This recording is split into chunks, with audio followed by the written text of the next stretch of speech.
यार आज हम लोग कंपेयर करने वाले हैं Mont Blanc Explorer and Club de Nuit Intense. तो यार मैंने दोनों हाथों पे इनका ड्राई डाउन लगा लिया था और उसको तकरीबन 2 घंटे गुजर गए हैं। अब हम इनका फ्रेश स्प्रे करेंगे और दोनों को कंपेयर करेंगे कि which fragrance is better and which fragrance is a better clone of Creed Aventus. क्योंकि इस वीडियो का आइडिया यही है कि इन दोनों की तकरीबन प्राइस पॉइंट्स जो हैं वो सिमिलर है। और अगर हम लोग क्रीड अवेंटस के क्लोन के बारे में बात करते हैं तो यही 2 फ्रेगरेंसेस हैं जो लोगों के माइंड में आती हैं। तो मैं चाहता था दोनों का एक ज़रा कंपैरिजन हो जाए। लेफ्ट आर्म पे मैं club de Nuit intense spray करने वाला हूँ और राइट आर्म पे मैं मोंट ब्लॉन्क एक्सप्लोरर को स्प्रे करूँगा। 3 स्प्रेज ऑफ ईच।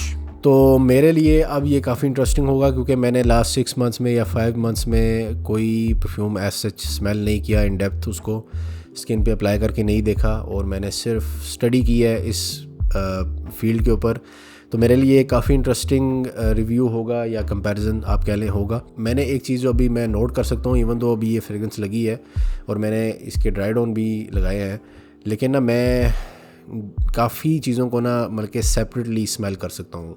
पहले तो ये था कि मुझे बस वो ब्लेंडेड एक जो फ्रेगरेंस जो आम बंदे को भी आती है सिर्फ मुझे वही आती थी, लेकिन अब क्योंकि जो नाक जो है वो ट्रेन हो रही है तो I can smell individual raw materials. तो मैं आपको अब बेहतर बता सकता हूँ कि कॉम्पोजिशन किस टाइप की है। तो अभी जो है मैं आप लोगों को एक ब्रेक डाउन दूँगा और ब्रेक डाउन के बाद हम नोट्स के ऊपर बात करेंगे, उसके बाद हम समरी देंगे। थोड़ा सा जो है हमारा फॉर्मेट जो है वो अब चेंज हो गया है। तो एक जो फ्रेगरेंस है वो हार्ड नोट और टॉप नोट हैवी है और इनमें एक जो फ्रेगरेंस है वो बेस नोट हैवी है।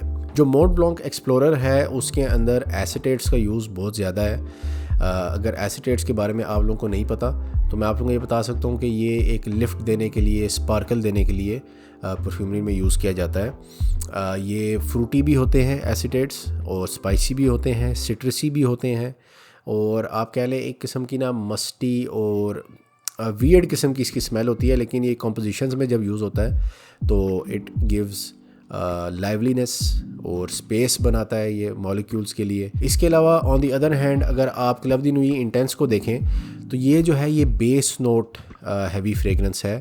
इसके अंदर वर्टोफिक्स और इसके अलावा जो वुडी नोट्स हैं उनका इस्तेमाल ज़्यादा किया गया है और इसमें एसीटेट्स जो हैं वो भी प्रेजेंट हैं लेकिन वो इतने हायर अमाउंट्स में नहीं है। तो टोटली डिफरेंट कॉम्पोजिशन है। एक को बनाया गया है लॉन्गर लास्टिंग होने के लिए, ज़्यादा मैस्कुलिन होने के लिए, डीप डार्क रिच होने के लिए, और एक फ्रेगरेंस को बनाया गया है light airy fleeting smooth citrusy sweet musky होने के लिए। तो मोंट ब्लॉन्क एक्सप्लोरर जो है उसकी फॉर्मुलेशन मैं आपको ऐसे एक्सप्लेन कर सकता हूँ कि इसके अंदर उन्होंने सिट्रसिस का काफ़ी हैवी यूज़ किया है। तो एसीटेट्स जो हैं वो इसकी मेन कोर के अंदर प्रेजेंट हैं और एसीटेट्स की वजह से सिट्रस को भी सपोर्ट मिलती है और सिट्रस के साथ साथ जो इसके अंदर फ्लोरल नोट्स हैं उनको सपोर्ट मिलती है। तो एट इट्स कोर ये काफ़ी सिट्रस हैवी और फ्लोरल हैवी कॉम्पोजिशन है। इवन तो आप इसको कह नहीं सकते कि यार इसमें किसी किस्म की फ्लोरल स्मेल है, फॉर एग्जांपल रोज़ की स्मेल है या जैस्मिन की स्मेल है या कार्नेशन की स्मेल है, ट्यूलिप की स्मेल है। हमारी परफ्यूमरी की फील्ड के अंदर एक फ्लोरल बेस होती है जो कि बनाई जाती है मेनली हार्ड नोट के लिए। तो इससे पता लगता है कि परफ्यूमर ने जो फॉर्मुलेशन बनाई है वो यही चाहता था कि लाइट एरी ड्रिफ्टिंग फ्रेगरेंस ये हो, हैवी हिटिंग बहुत ज़्यादा ये ना हो। एसीटेट्स के बाद इसके अंदर जो है फ्रूटी नोट्स का इस्तेमाल किया गया है। पाइनएप्पल नुआंसेस इसके अंदर प्रेजेंट है और पाइनएप्पल का जो इल्यूजन है, इल्यूजन मैं उसको इसलिए कहूँगा कि जो पाइनएप्पल नुआंसेस देने के लिए या पाइनएप्पल का नोट जो बनाया जाता है उसके अंदर जो रॉ मटेरियल्स यूज़ किए जाते हैं वो यूजुअली इतने लॉन्गर लास्टिंग नहीं होते और जो लॉन्गर लास्टिंग होते हैं उनमें से उनकी स्मेल इतनी अच्छी नहीं होती, वो बड़े डर्टी फिकल किस्म की स्मेल होती है उसके अंदर। तो इन्होंने इल्यूजन देने के लिए इसके अंदर फ्रूटी मस्क का इस्तेमाल किया है। इसके अलावा बेस में ईथल मॉर्टल का यूज़ किया है। ईथल मॉर्टल जो है वो बर्न शुगर की तरह की उसकी फ्रेगरेंस होती है, लेकिन फ्रूटी नोट्स के अंदर या फ्रूटी कॉम्पोजिशंस के अंदर ये की नोट होता है जो कि इस्तेमाल किया जाता है। इसके अलावा बेस में इसके अंदर स्मोकीनेस, लेदरीनेस, वुडीनेस ये प्रेजेंट है। मस्कीनेस भी इसके अंदर प्रेजेंट है जो कि इसके अंदर है तो सही लेकिन ना बैकग्राउंड में है। तो फ्रंट ऑन जो है ये फ्रेगरेंस जो है वो एसीटेट्स हैवी है, जिससे पता लगता है ये लाइट फ्लीटिंग ड्रिफ्टिंग और प्रोजेक्टिंग फ्रेगरेंस होगी, लेकिन बहुत ज़्यादा लॉन्ग बहुत ज़्यादा लॉन्ग लास्टिंग फ्रेगरेंस नहीं होगी, क्योंकि जो रॉ मटेरियल्स का इसके अंदर यूज़ किया गया है वो जो ज़्यादा मकदार में इस्तेमाल किए गए हैं वो इतने लॉन्गर लास्टिंग या हैवी हिटिंग मॉलिक्यूल्स नहीं है। इसकी कंपोजिशन में ही सॉफ्टनेस और ये कुछ चीज़ों को ध्यान में रखा गया है। ऑन दी अदर हैंड अगर मैं क्लब दी नुई इंटेंस पे आ जाऊँ तो इसके अंदर फ्रॉम द जंप एसिटेट्स आप बहुत ज़्यादा डिटेक्ट नहीं कर सकते। इसके अंदर बिल्कुल सिट्रसिस का नोट जो है वो प्रेजेंट है, जिसमें बर्गमाउट और लेमन का नोट मैं इसमें डिटेक्ट कर सकता हूँ, क्योंकि एसिटेट्स इसमें है, लेकिन इसमें थोड़ा सा फ्लिप है। इसमें एसिटेट्स बैकग्राउंड में है और जो बेस है जो कि जिसमें पचूली, वेटिवेर, बिर्च स्टार और एम्ब्रोक्सिन, इसके अलावा लेदरी नुआंसेस ये इसके अंदर प्रेजेंट हैं, वो बहुत ज़्यादा हैवी मकदार में इन्होंने इस्तेमाल किए हैं।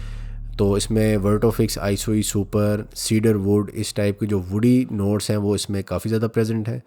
और उसके साथ जो है एसिटेट्स को यूज़ किया गया है और फ्रूटी नोट्स को यूज़ किया गया है। तो आप देखें माइनर सा डिफरेंस है, लेकिन दोनों की कॉम्पोजिशंस में बहुत बड़ा फ़र्क आ रहा है। इसके अलावा क्लब दी नुई इंटेंस के अंदर इन्होंने मस्क का काफ़ी हैवी इस्तेमाल किया है, और यूजुअली जो मिडिल ईस्टर्न फ्रेगरेंसेस होती हैं उनमें मस्क का इस्तेमाल काफ़ी ज़्यादा किया जाता है। तो मस्क से मुराद ये नहीं होता जिस तरह आपको बाहर से मस्क मिलती है या एक वाइट मस्क की तरह की स्मेल होती है, लेकिन ये जो मस्क होती हैं इनका काम जो है फ्रेगरेंस के अंदर टोटली डिफरेंट होता है, और ये काफ़ी ट्रांसपेरेंट होती हैं। इनकी इटसेल्फ कोई इतनी स्मेल नहीं होती, लेकिन यह है कि ये फ्रेगरेंस को स्किन पे स्टिक करने के लिए इस्तेमाल की जाती हैं। इसके अलावा ये जो है ना राउंडनेस, स्मूथनेस देने के लिए इस्तेमाल होती है। और इन माय पर्सनल ओपिनियन कोई भी फ्रेगरेंस जो है वो मस्क के बगैर इनकम्प्लीट है। मस्क जो है ना एक मेन इंग्रेडिएंट है जो हर परफ्यूम में तकरीबन इस्तेमाल की जाती है। तो मेरे नज़दीक इसकी बेस में सीडर वुड, वर्टोफिक्स, इसके अलावा बर्च स्टार का इस्तेमाल किया गया है। इसके अलावा एक ग्रीननेस में इसके अंदर डिटेक्ट कर सकता हूँ जो कि पचूली और वेटिवेर की वजह से है, और इसके साथ साथ ये काफ़ी ज़्यादा बेस में मस्की है। और मस्क के साथ साथ इन्होंने कुछ इस्तेमाल इसके अंदर एम्ब्रोक्सिन का भी किया है। तो बर्च स्टार जो है ना वो एक वुडी नोट होता है, लेकिन वुडी होने के साथ साथ बहुत ज़्यादा जो उसके अंदर करैक्टरिस्टिक्स होती हैं वो स्मोकीनेस की होती हैं। तो अगर आपने फ्रेगरेंस के अंदर स्मोकीनेस डालनी है या उसको स्मोकी टच देना है तो बहुत ही माइन्यूट और स्मॉल अमाउंट्स में बर्च स्टार का इस्तेमाल किया जाता है, और वो बहुत ही खूबसूरती से पूरी फ्रेगरेंस के अंदर एक स्मोकीनेस जो है उसको अप्लाई करती है।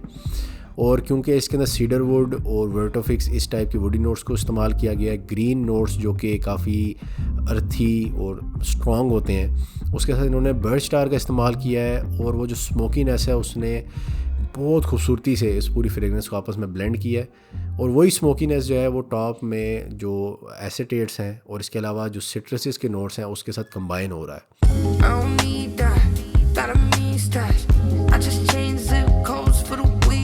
तो जो क्वालिटी के लिए मैं मोंट ब्लैंक एक्सप्लोरर को 6.5 रेटिंग दूंगा आउट ऑफ 10, और क्लब दी नुई इंटेंस को मैं 7 आउट ऑफ 10 दूंगा, क्योंकि मुझे इसकी quality as compare to Mont Blanc explorer better लगती है। प्रोजेक्शन के लिए मैं मोंट ब्लैंक एक्सप्लोरर को दूंगा 6.5 आउट ऑफ 10, और लॉन्जेविटी के लिए मैं इसको दूंगा 5 आउट ऑफ 10। मेरे नज़दीक जो मैंने इसको देखा है और इतने अरसे के बाद इस्तेमाल करने के बाद जो देखा मैंने इसको, बहुत ज़्यादा लॉन्ग लास्टिंग फ्रेगरेंस ये नहीं है।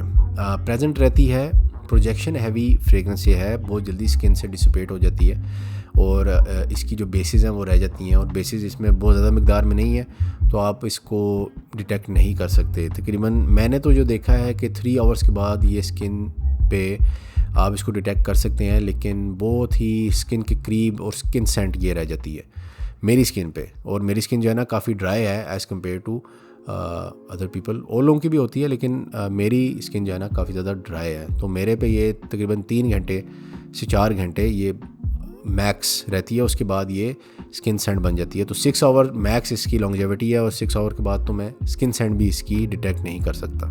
On the other hand Club de Nuit Intense को मैं 7.5 आउट ऑफ 10 दूंगा, और प्रोजेक्शन के लिए 7 आउट ऑफ 10 दूंगा। जो अब तक मैंने देखा है कि क्लब दी नुई इंटेंस की जो प्रोजेक्शन है वो काफ़ी लीनियर है, मतलब कि ये हैवीली प्रोजेक्टिंग फ्रेगरेंस तो है, बहुत ज़्यादा मैसिवली प्रोजेक्टिंग फ्रेगरेंस नहीं है। एक रेडियंस है, बड़ी खूबसूरती से ये प्रोजेक्ट करती है, और इसकी लीनियर प्रोजेक्शन है, मतलब कि स्टार्टिंग से तकरीबन 4 आवर्स तक ये एक ही तरह से प्रोजेक्ट करती है।